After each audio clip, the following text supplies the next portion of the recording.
beginning. So this these two expressions represents for a continuous time signal and for a discrete time signal what should be the approximation in terms of Fourier series. Okay, so this is the DTFS expression, this is the Fourier series expression. So this capital omega naught or either this small omega naught represents the fundamental frequency of this xn or this xt. So this kth complex sinusoid is having this frequency, that is k into omega naught.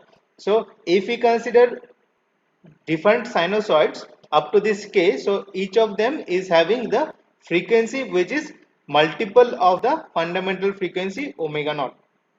So a sinusoid whose frequency is an integer multiple of a fundamental frequency is known as harmonics. It is other than the fundamental frequency, all the frequency components which are the multiple of this fundamental frequency are known as the harmonics of the sinusoid at the fundamental frequency. Okay. So this e to the power j k omega naught t and e to the power j omega naught t, it is, if we write like this, e to the power j omega naught t, k is there, it is kth harmonics of kth harmonics of e to the power j omega naught t.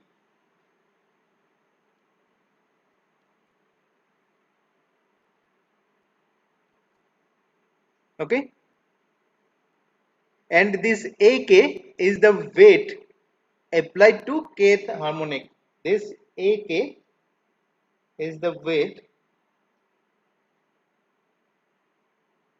applied to kth harmonic. Okay. Now what is this cap in each of these xt and xn? This denotes the approximate value of xn and xt. This symbol on xn and xt denote approximate value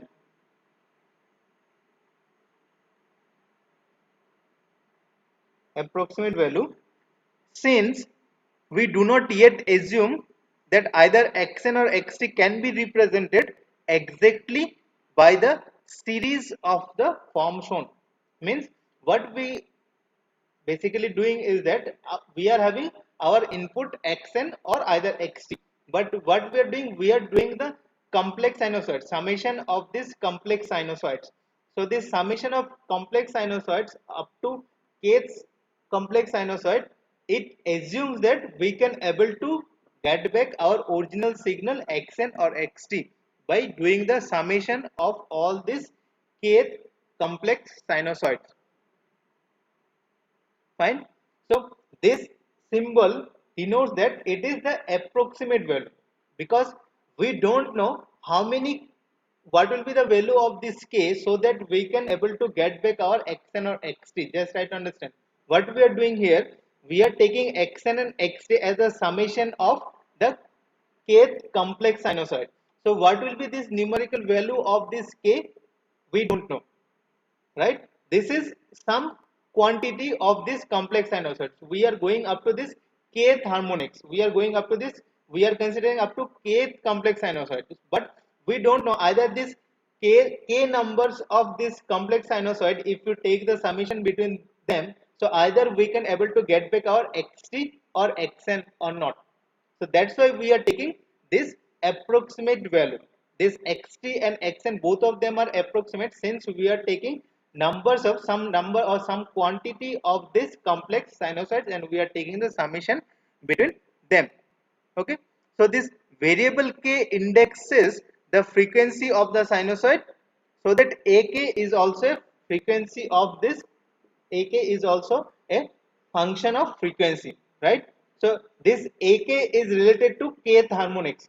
This ak is the weight of this kth harmonics, let us consider. So this ak is also a function of frequency, it is also a function of frequency, it is also a function of frequency. Now the question arises, how many terms and weights should we use in each sum? How many terms we should need to consider? And weights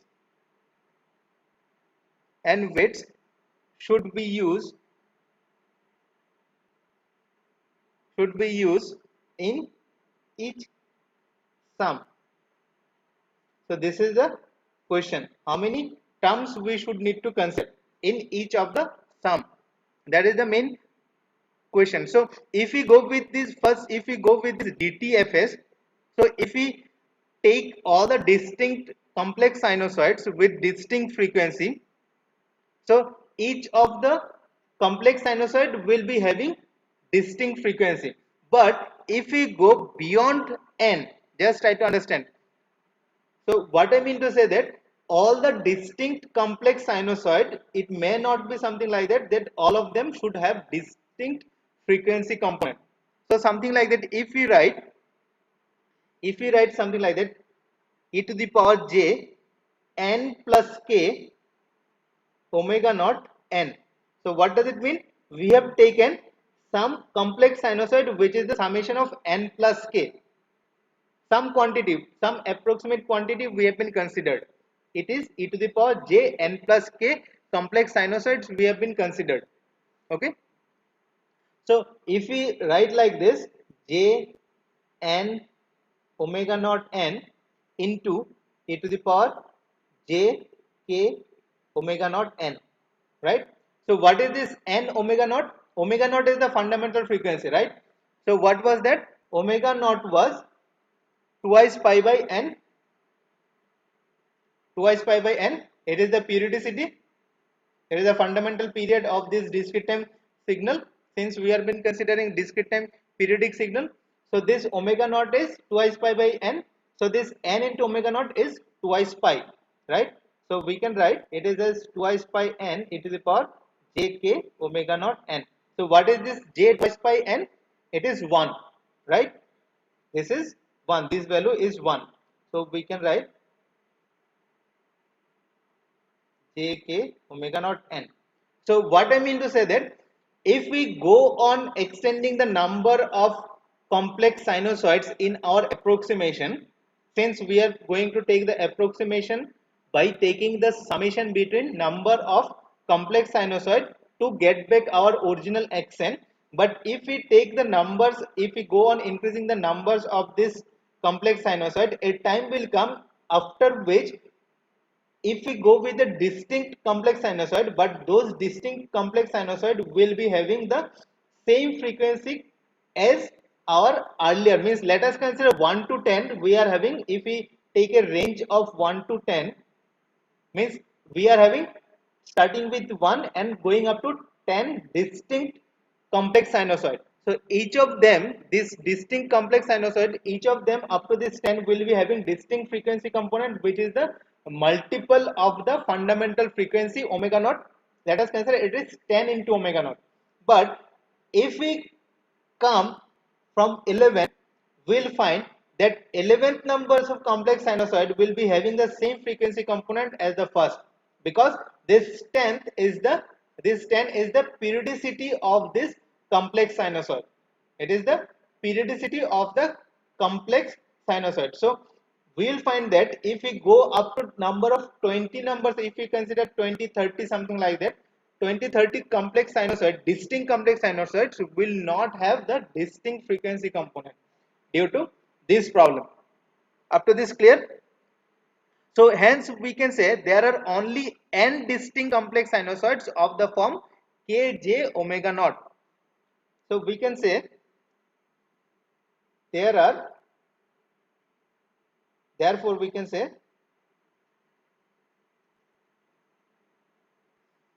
there are only n distinct complex sinusoids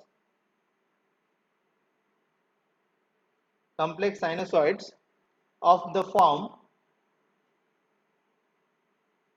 e to the power j k omega naught into n. So a unique set of this n distinct complex sinusoid is obtained by taking the frequency index k starting from 0 and going up to n minus 1, right? So we can take a unique set of n distinct complex sinusoids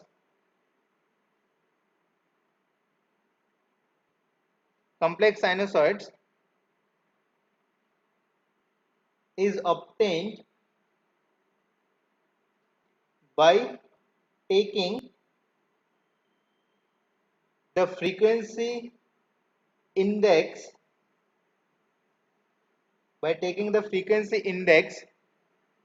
k vary from k is equals to 0 to k is equals to n minus 1. So if we go on extending the number of complex sinusoids in our summation, let us consider to have the almost exact representation of the original xn or xt. We have been taking the large numbers of complex sinusoid in our terms, but we'll see that up to first n, we are having the distinct complex sinusoid, means all of them up to n will be having different properties in terms of frequency will be having in the summation terms. But if we go beyond this n, then all of them will be having the repetition of up to this n numbers of complex sinusoids. Fine. So we can say this x of n, this k range will be starting from 0 to n minus 1, k range a of k e to the power j k omega naught n. So previously we don't know, up to this we don't know what is the range of this k. For this discrete Fourier transform, for its Fourier series, we don't know what is the range of this k. But if we look that up to n numbers of distinct complex sinusoids, we are having distinct frequency component included within them. Beyond them, beyond n, we don't able to get distinct complex sinusoid. So there is no meaning of taking repetition of same complex sinusoid. So as a consequence, we can say that we have been considering this case starting from 0 and going up to n minus 1, because we are having only n distinct complex sinusoids with us. After that, all of them will be having the same frequency component starting from the numbers which we have been taken up to this n. Okay. So the set of these n consecutive values over which k varies is arbitrary, right? In this n consecutive values over which this k variation is arbitrary and may be chosen to simplify the problem. Now, if we have been looking something like that, that our xn either it is even or odd signal, let us consider our xn may be even or maybe odd. Now, depending upon the simplicity of the solution, the simplicity, how simply we can take the solution of this series, Fourier series or discrete time Fourier series. So, depending upon our convenience, we need to choose this k range. So, if we go with this odd, let us consider this xn is odd. So, our k can be written as something like that, n minus 1 by 2 to n minus 1 by 2, like this we can choose. So it is our convenience how we have been taking this k range. Now if we go with this continuous time complex sinusoid, if we looking into this complex continuous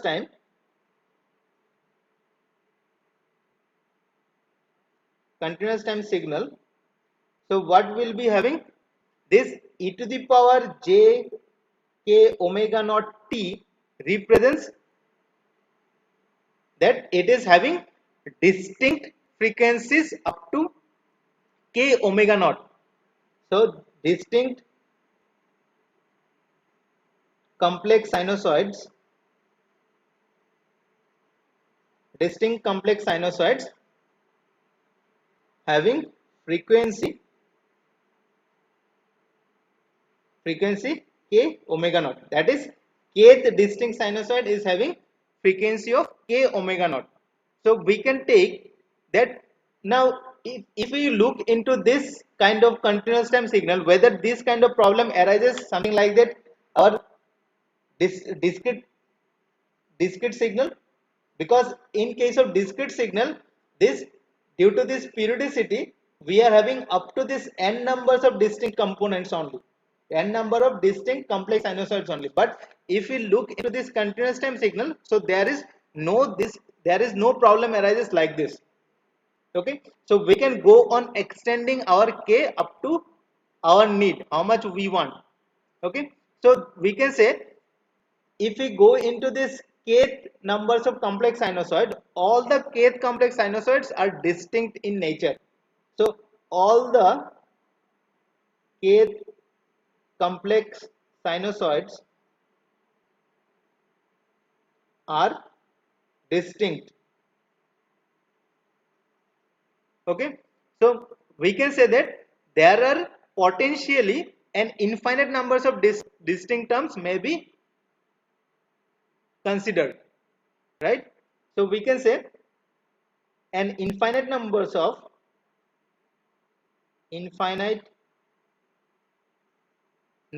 of distinct terms may be considered.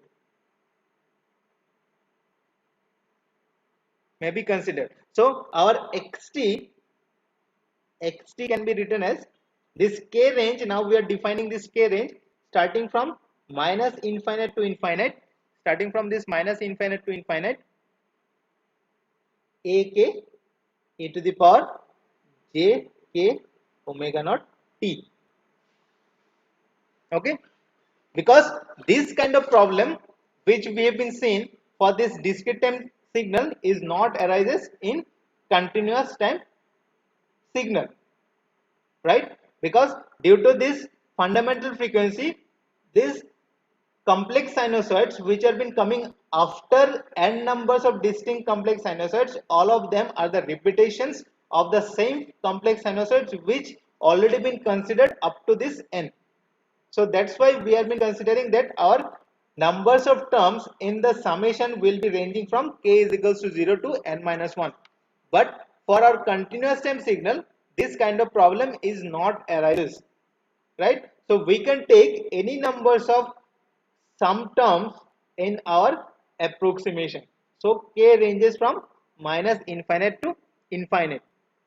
So up to this we have considered periodic signal. Now let us come to non-periodic signal.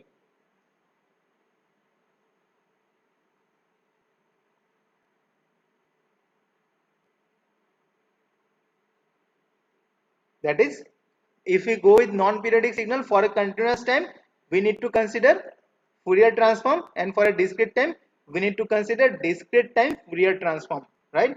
So for a non-periodic signal, we need to represent in terms of Fourier transform. So we can say it is Fourier transform representation. Fourier transform representation. So for a periodic signal, we have been going with Fourier series representation. Now for a non-periodic signal, we have been going with Fourier transform representation. So if we look into the difference in contrast to the case of the periodic signal, there are no restriction on the period of the sinusoids which are used to represent the non-periodic signal. So there is no restriction.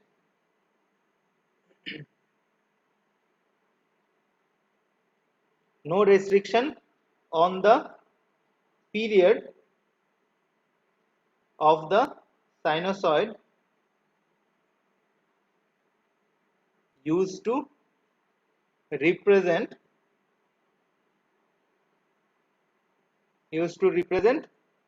non-periodic signal.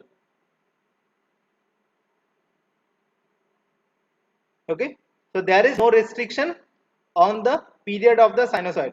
So Fourier transform representation employs complex sinusoids having continuum of frequency. So frequency components can be any number, because we we don't have any restriction on the number of or on the period of the sinusoid. So the signal is represented as a weighted integral of complex sinusoids where the variable of integration is the sinusoid's frequency.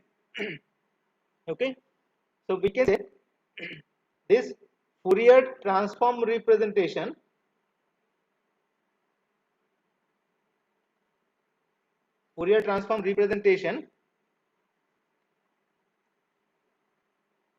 employs complex sinusoids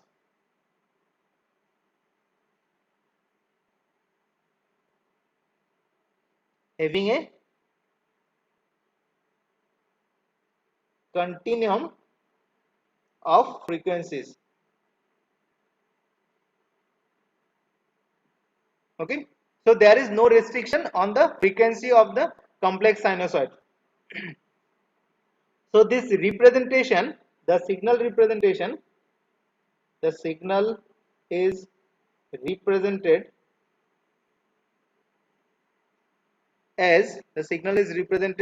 as a weighted integral of complex sinusoids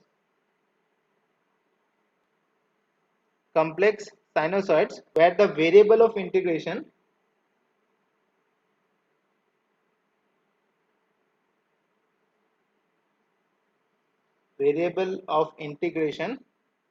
is the sinusoid's frequency.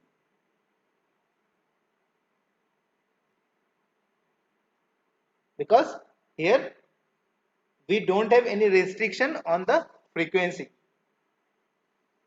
And for discrete time sinusoids are used to represent discrete time signals in the DTFT. Okay, so while the continuous time sinusoids are representation in terms of Fourier transform. So continuous time sinusoids with distinct frequencies are distinct. So Fourier transform involves frequencies from minus infinite to infinite. Okay, so if we go with this continuous time signal, continuous time sinusoids with distinct frequencies are distinct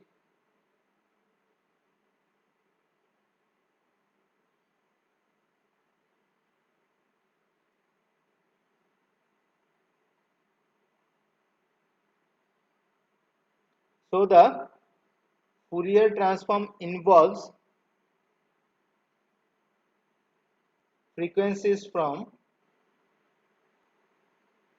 minus infinite to infinite. So we can write x cap of t 1 by twice pi integration minus infinite to infinite x of, it is capital x of j omega e to the power j omega t d omega. Okay, so continuous time sinusoid with distinct frequencies are distinct, but if we go into this previous case, if we look into this case, that periodic discrete time, for a discrete time signal periodic, all the distinct complex sinusoids may not have distinct frequency component, but for a non-periodic signal, as there is no restriction on the periodicity, so any frequency components can come into the approximation. So as a result, we have been taking all the frequency components in the range starting from minus infinite to up to this infinite. So all the distinct frequencies are, all of them are distinct in nature. Okay, so the Fourier transform involves the frequencies from minus infinite to infinite. So here this capital X j omega by twice of pi represents the weight or coefficient applied to the sinusoid of frequency omega, represents the weight or coefficients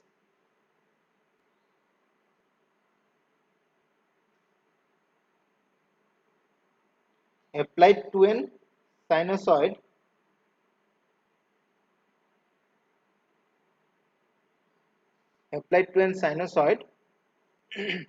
of frequency omega in the Fourier transform representation. Okay, up to this clear? Now, discrete time sinusoids are unique only over twice pi interval of time. That is what we have seen. This discrete time signal, all the sinusoids in the discrete time signal, the sinusoids by which we are taking the approximation, they are unique or they are distinct only up to the interval of twice pi, right? So we need to consider the integer multiple of twice pi which are identical. So this discrete time sinusoids are unique or you can say distinct only over a twice pi interval. We have seen that up to this twice pi only all of them are distinct of frequency over a twice pi interval of frequency, since discrete time sinusoids with frequencies separated by an integer multiple of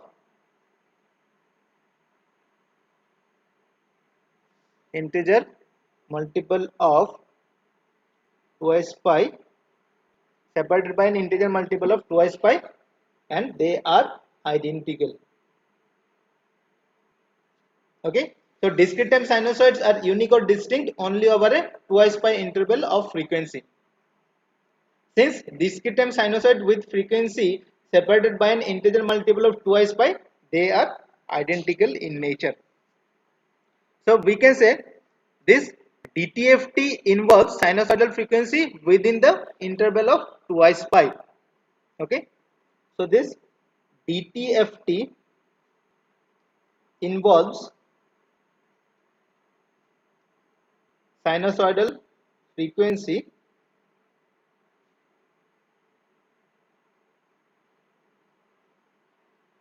frequencies within twice pi interval. So we can write this approximation of xn as a integration minus pi to pi. The interval is up to twice pi. So it is x, capital X e to the power j omega, capital Omega for this case, e to the power j capital omega n d omega. Okay. So the weighting applied to the sinusoid e to the power j omega n in the DTFT represented by e to the power j omega n by twice pi. Same that e to the x e to the power j omega by twice pi are the weighting applied to the sinusoid e to the power j omega n, e to the power j omega n. Okay, so this is our DTFT representation.